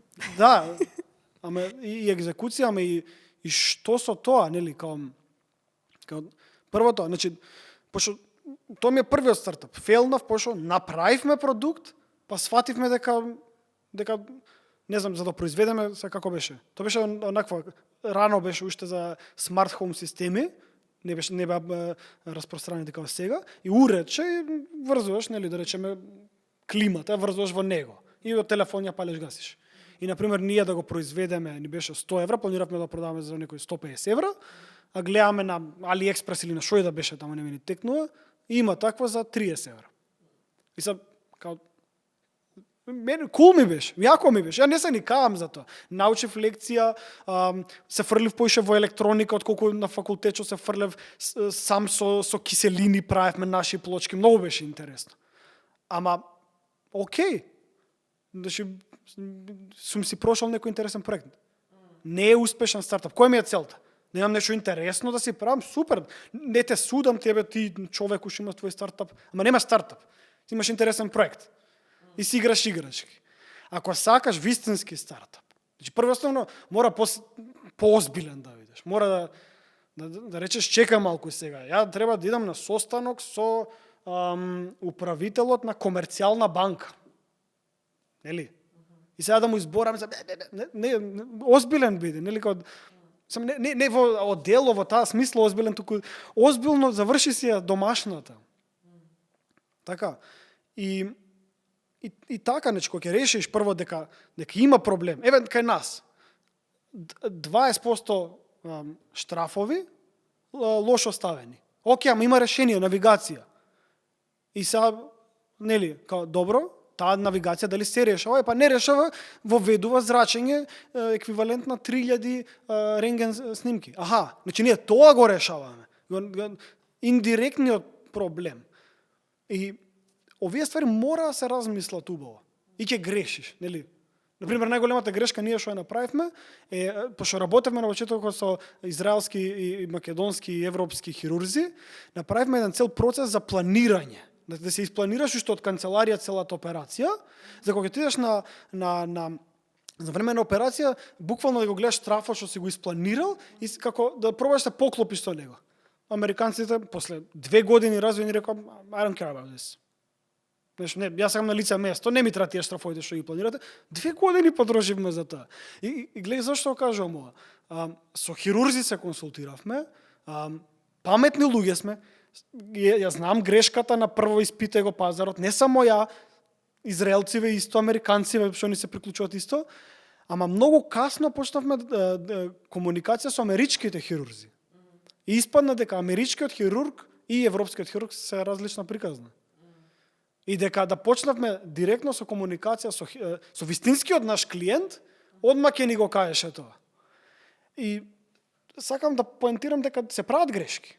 Ние мислевме дека го знаеме клиентот, пошто мислевме дека клиентот ни е хирург толку, ама не, клиентот не бил амерички хирург. Океј, направивме грешка, учиме од тоа. Ама колку побрзо сгрешиш, колку побрзо согледаш дека нештото иде у погрешна насока, толку побрзо грешиш. Добро, ова ќе го оставам, пошто еве сега доаѓаме во ситуација кај што пак се враќаме во Европа, нели? И пак ќе најдеме примена на тоа нешто. Не дека е бескорисно, ама не е итно. Можеше сега да го правиме тоа планирањето. Така да откри што решаваш, откри го убаво, размисли го проблемот, биди флексибилен, биди агилен, затоа сте збора за агилност. Значи што зборат и не знае зашто зборат, ама ете на своја кожа кога ќе го осетиш, затоа агилност. Пошто да не сватиш за една година дека џабе си потрошил една година. Свати утре, свати за утре, свати за 2 недели, за месец, ама најбрзо што можеш свати дека у грешна насока си отишол. И тоа е. И дека не е страшно и дека Не е понатаму. Не, напротив. Значи, у Америка се фалат, човече. Леле, ја имам 5 failed startups. И си као, нели, ние европејци сме као, не кажувај. Не, они се фали дека сега да каже као, јас се трудам цело време, ја научив толку лекции, со овој стигнав до... Затоа ја тогаш бев као, ја ќе кажам за моите неуспеси, ме разбираш, као, ја ќе зборам за што грешно сум правил и што сум научил, и утре кога зборам со хирург му речам, да, го направив тоа, ама кој е роден совршен, нели, као, ја направив таа глупост. Така, ама научив од тогаш и сега сум друг човек, имам болji тим, имам болji луѓе околу мене, знам што зборам, сум го поминал патот, give me your money. Let's close the deal. Да, што не спрешува. Што не е јасно. Да, мислам, да, ама мора due diligence. Sure, што ти треба, кажи. Што те интересира, што не сме прошли. Тоа е. Значи, Супер. Фала ти многу, да. мислам, за тоа што го сподели. Се служувам и се надевам дека луѓето кои што ќе слушаат оваа епизода, овие нешта ќе останат со нив. Тука сме негде на крајот на нашиот разговор. Јас мислам дека се што имав интерес да те прашам денес да го поминеме да го разговараме, мислам дека го поминавме. Ако имаш нешто да додаде за крај, слободна, сега е моментот, дали некоја порака или нешто што сакаш да кажеш, што мислиш дека може би го испуштивме во разговорот, оставам простор. не, валјда кога ќе идам на кај дома ќе ми текне. Да. Тоа требаше да сакав, многу беше битно да кажам. Сними се на точак, Ана додаде ова. Вратиме. И ќе го додаеме на како. Не, мислам дека тоа беа и моите грешки, моите ствари што јас ги научив, мислам дека стварно ја се согласувам, поминавме голем дел од тоа што сакав да кажам. Фала за можноста, за платформата да ги кажам овие ствари. И нормално може кој сака да ме исконтактира, ако сака понатаму некој може би да се приклучи у фирмата, не знам, како дел од екипата, може да е кофаундер, фаундер или менаџер, па совет, да си правиме муабет. Да, тука сум достапен. Супер. Бојан, фала ти многу, мислам, за се што ни сподели денес во однос на твоето искуство, нешто што ги научи, за како функционира Petkipper, кои се досега искуствата што ги имавте во градење на цел овој навигацијски систем. Мина вистина ми беше ептен драго што се поразговаравме и што ги слушнав така од прва рака сите овие како да кажам приказни во позадина кои што можеби не секогаш имаме шанса да ги слушнеме. И овој подкаст е креиран со тоа да можеме да ги евидентираме овие приказни на овие предприемачи. Не само поради тоа што и некои луѓе ќе ги слушнат и ќе допрат до нив, туку ради тоа што и ти ќе имаш можност да се погледнеш себе си години после тоа и да видиш како си размислувал тогаш. Интересна поента, него ни размислувам. Бидејќи сега кога ќе се навратам на првата епизода што ја снимавме од првата сезона со Горијан, се случија толку многу работи. Тие се ребрендираа, сменија доста нешта во тоа како функционира нивниот стартап моментално и верувам дека и тие кога ќе се навратат на тоа ќе мислам чувствата, моментите што се случува тогаш како како размислав тогаш, не дека е погрешно, туку кога се гледаат себе си после, особено непосредно после снимањето. Ја не сум таков, сакам да баш да се видам и да видам што сум научил, што сум. Пошто е некоја капсула на нели Бојан, Ана во тој момент на што се случувало. Мислам со со сите фактори, мислам интерни и надворешни на се што се случува околу нас. Така да многу сум благодарна и за се што ни донесе тука и се надевам дека ќе останеме во комуникација и ќе се видиме скоро со некои позитивни новости за каде скршна паткипе на таа раскрсница. Во правата насока, нормално се да бидеме оптимисти. Супер. И фала ви на сите што останавте до крајот на оваа епизода. Следете на социјалните мрежи на Startup Club Скопје и Startup Revolution AI Summit. Имаме доста новости. Веќе сме во процес на организирање и планирање на агендата за следниот самит. Веќе сме прекрај со инкубаторската програма, не следува и демо денот, така што ќе јавиме повеќе детали наскоро, а со мене се гледаме во следната епизода.